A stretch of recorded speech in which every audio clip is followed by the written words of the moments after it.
যুধিষ্ঠির রাজা হয়েছেন, সিংহাসনে বসেছেন। মাতা গান্ধারী এলেন যুধিষ্ঠির কাছে, বললেন, আমি বানপ্রস্থে যেতে চাই, আমাকে বিদায় দাও। যুধিষ্ঠির বললেন, সবে তো রাজ্যে শান্তি ফিরেছে, এখনই আপনি বানপ্রস্থে যাবেন?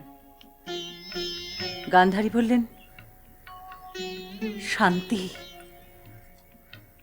এই যে শ্মশানের শান্তি মহারাজ, পারবে পারবে তুমি আমার 100 পুত্রকে ফিরিয়ে দিতে? মহারাজ, মা আর সব পারে, শুধু শুধু পুত্র শোক কখনো বলতে পারে না। শান্ত হও রানী, শান্ত হও। মহারাজ, বীরভদ্র যেদিন আমাকে প্রণাম করে আমার কাছ থেকে বিদায় নিয়ে এই চৌকাঠ পেরিয়ে গেল, আমি কি জানতাম এই তার শেষ বিদায়? সে আর কোনোদিনও আমার বুকে ফিরে আসবে না। বীরভদ্রের জন্য শোক করো না রানী, সে তো বীরের মৃত্যু বরণ করেছে, তাকে কোনোদিনই ফেরাতে পারবো না জানি, কিন্তু তুক্কাকে আমি ফিরিয়ে আনবো। হ্যাঁ, তুক্কাকে আমি মহা সমারোহে এই উৎকল রাজপ্রাসাদে ফিরিয়ে আনবই। ভুল করছেন মহারাজ, আবার ভুল করছেন। আপনি ভুলে যাচ্ছেন, তুক্কাকে আপনি নিজে হাতে সম্প্রদান করেছেন। মহারাজ, তুক্কা এখন আর আপনার আদরের ধন নয়, সে এখন নির্ধন হতভাগী এক রাজকুমারী, যার স্বামী আছে, পিতা আছে, তবু যার কেউ নেই। কি নিয়ে থাকবে সে এখন? ভাবতে পারেন মহারাজ, মাত্র 18 বছর বয়সে যার জীবনের সব শেষ হয়ে গেছে, কি নিয়ে থাকবে সে এখন? মহারাজ বলুন, উত্তর দিন।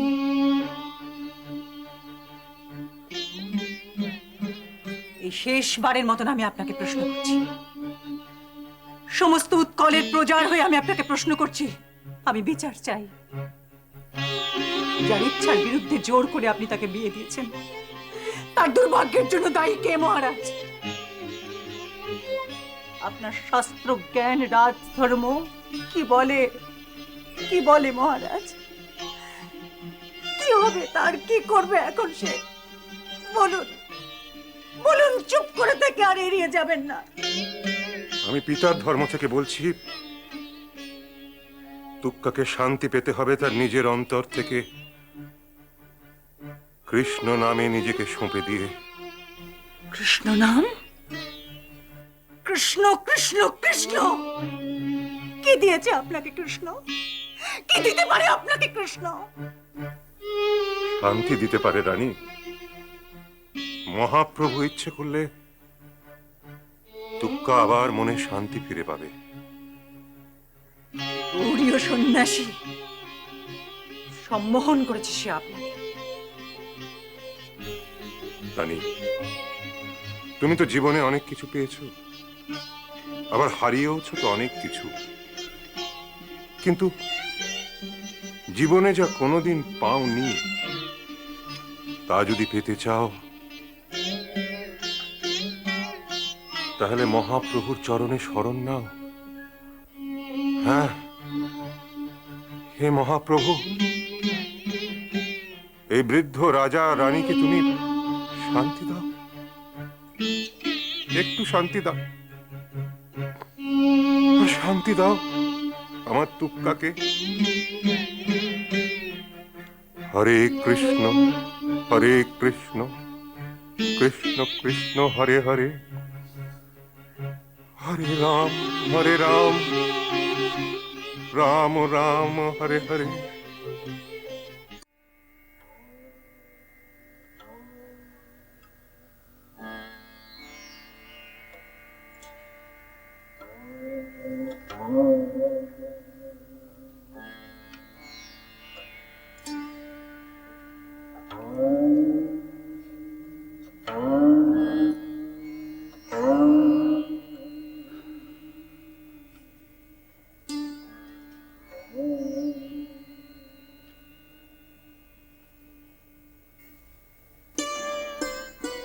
একাকে প্রণাম করছেন স্বামী? মহাপ্রভুর জন্মভিটে। না না, ভুল বললাম প্রিয়ে। তার জন্মভিটে কুমারহট্টের মাতুলালা, জগন্নাথ মিশ্র পুরন্দরের এ ভিটে তার পৌগণ্ড লীলা, সচিমাতার এ ভিটে তার উত্তাল দামাল যৌবনের স্মৃতি। প্রথমা প্রেয়সী লক্ষ্মীপ্রিয়ার স্মৃতিধন্য মহা তীর্থক্ষেত্র। তুমি প্রণাম করো বসুধা।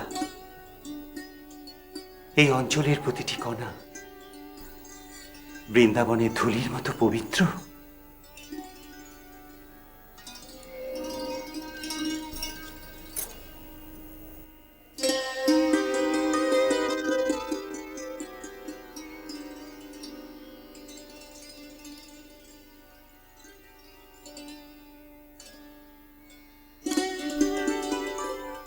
এইখানটিতে বসে আমরা দুটি ভাই মায়ের হাতের প্রসাদ পেতাম। সেই কোন ছোটবেলায় সন্ন্যাসীর হাত ধরে বেরিয়ে গিয়েছিল হরাই ওঝার ছেলে। অবধূতের আবার আকাঙ্ক্ষা, ভিক্ষা জুটলে আহার, নইলে নয়। জানো বসুধা, সচিমায়ের হাতের রান্না কি অপূর্ব। সচিমায়ের হাতের সেই শুক্তই আমাকে সংসারের বাসনা এনে দেয়।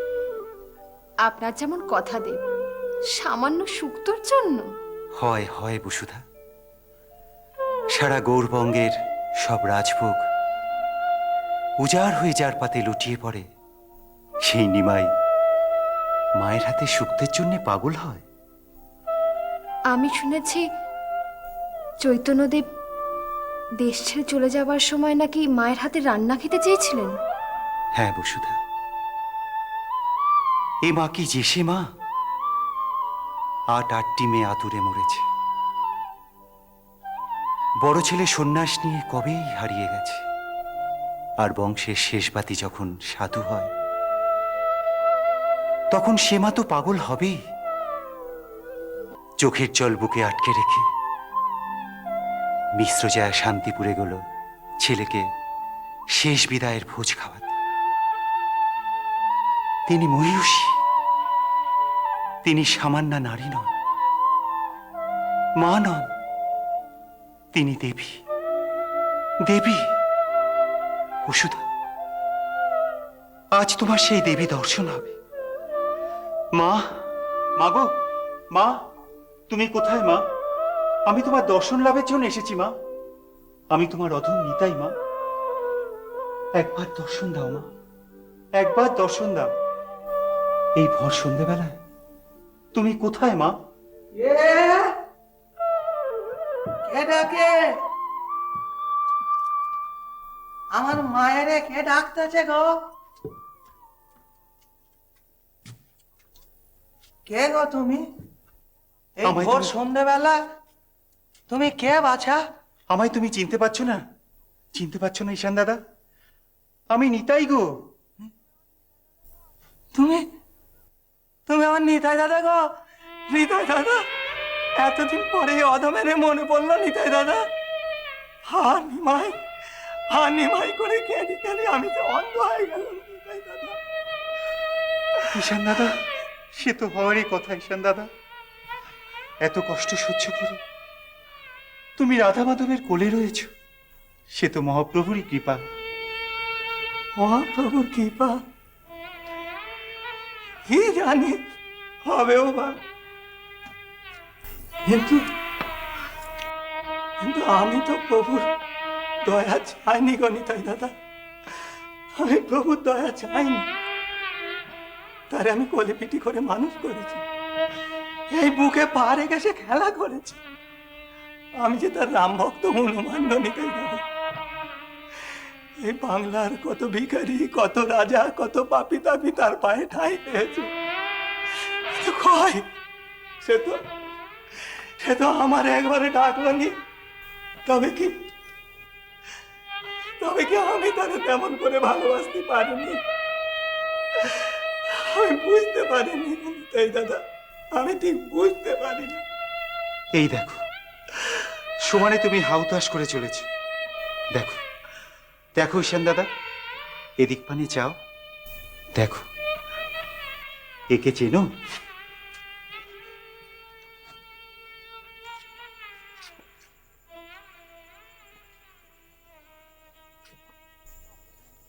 আহা, কতদিন পর আমাদের ঘরে মানব কি আছে গো, মানব কি?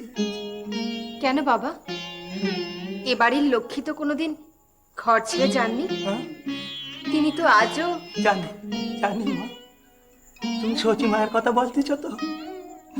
তার অবস্থা জানলে এমন কথা বলতে নেই গো, এমন কথা বলতে। যাকে ছাড়ো দিকে ওসব কথা। অনিতাই দাদা, মানব কি নিশ্চয়ই তোমার ঘরও নেই? ঠিকই বুঝেছেন। ছি ছি, ও মা, মা গো, আমার পেন নাম করনি মা, আমার পেন নাম করনি। আমি শুদ্ধ, আসছি তো গো, আসছি তো। আমি তোমার পেন নাম নিতে পারবো না, আমি তোমার পেন নাম নিতে পারবো না। কেন কেন নিতে পারো না ঈশান দাদা? পারবো না। মহাপ্রভু বলেছিলেন, চণ্ডাল চণ্ডাল নয় যদি কৃষ্ণ বলে, বিপ্র বিপ্র নয় যদি অসৎ পথে চলে। তুমি সারা জীবন সৎ পথে থেকে বিশ্বাসের পরাকাষ্ঠা হয়ে রইলে। তোমার দ্বিজত্ব কম কিসে? নিতাই দাদা, অনিতাই দাদা, আমি জানি তোমরা সর্বক্ষণ এই সমাজটারে বদলি ফেলতে চাইছো, তার সংস্কারগুলোকে ভেঙে ফেলতে চাইছো। কি এত সোজা গো? এ সমাজটা তোর একদিনের নয় যে এক ধাক্কায় ভেঙে পড়বে।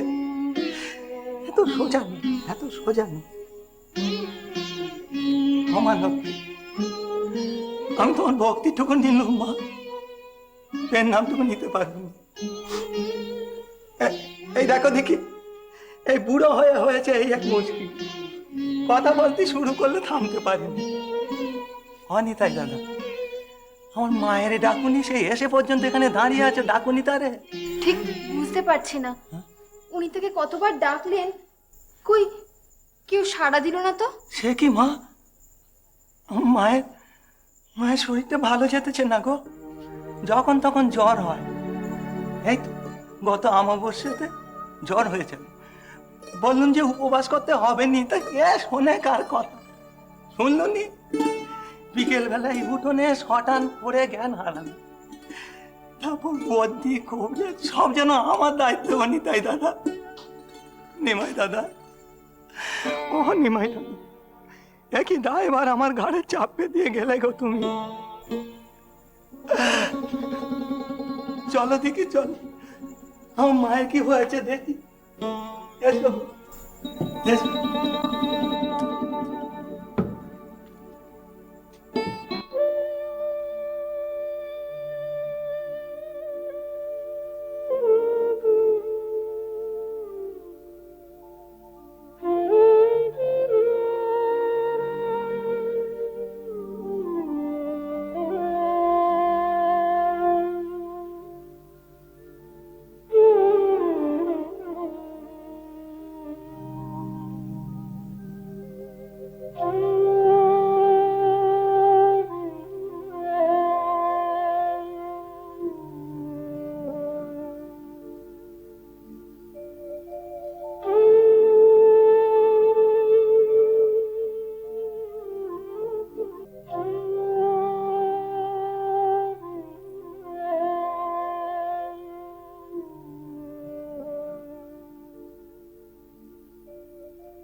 হা কৃষ্ণ,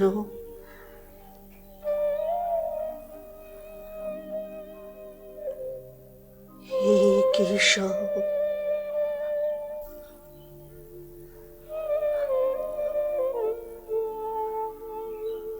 হে জনার্দন,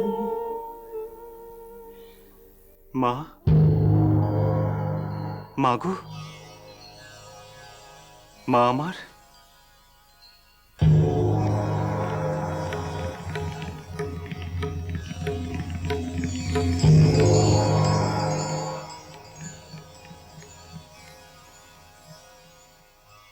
মা, মা, নিমাই রে, বাপ আমার, কোরা চাঁদ, নিম চাঁদ, সারা পৃথিবীর মন ভোলালে, সারা জগতের মায়ের খালি বুক পুড়ে দিল।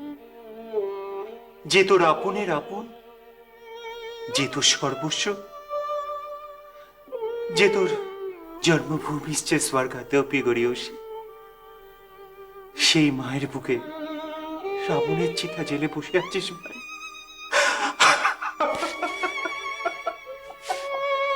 ওরে ওরে ছাড় নিতাই ছাড়, ওরে বুড়ো হাত, আর তবে আমি যে মারা যাব, ওরে ছাড় ছাড়।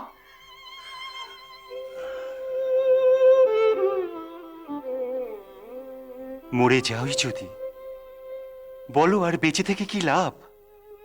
মরণ চাও না তুমি?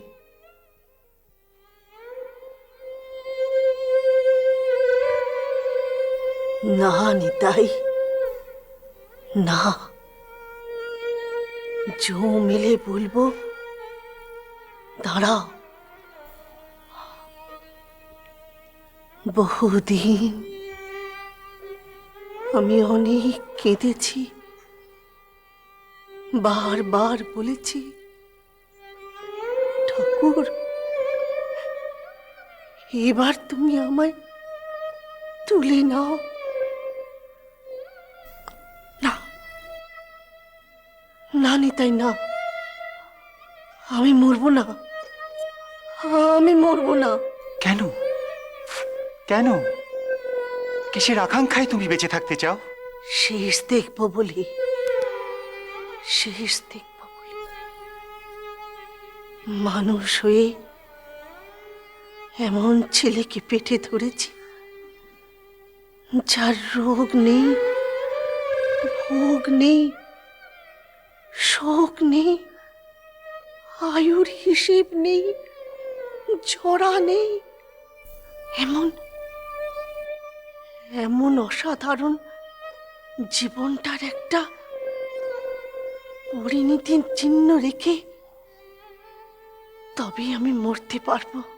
আর কোন পরিণতির জন্য তোমার অপেক্ষা মা? সে যে ভুলে গেল।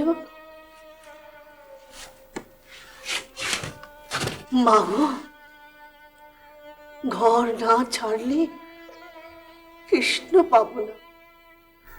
তবে কি তবে?